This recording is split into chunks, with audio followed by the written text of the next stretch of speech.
There's almost an overwhelming amount of stuff that you can buy for whatever hobby you might have. So, have you ever wondered who actually comes up with this stuff?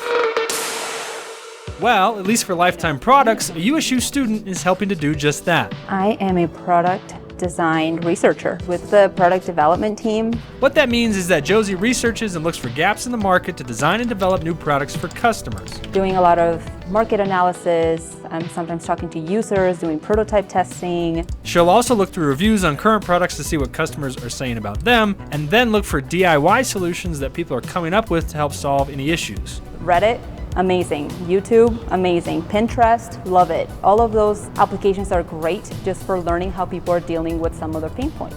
So let's say there's a new idea. Josie will work with the engineering and marketing teams to discuss it, and then it's on her and her team to get to work researching. From then on, we then present it back to them and say, this is what we found, and then a decision gets made at that point of whether or not it makes sense to move forward. Josie was introduced to the Outdoor Product Design and Development program by a coworker at Lifetime, and since then, it's safe to say her classes have made an impact. I remember my professor would always talk about how thumbnail sketches shouldn't take more than 20 seconds. And every time I sketch, I always just hear that in the back of my head. 20 seconds, 20 seconds.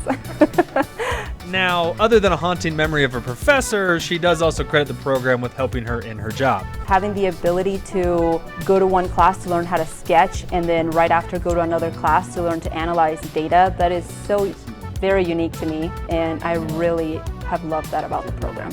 Josie has worked on products that aren't yet on the market, though very close, but regardless, she's really excited about the work she's doing. I'm definitely always asking questions. I've always been very curious. I always thought it was just me being nosy, but I'm so happy to find out that there's actually a profession for that, a way to make a living.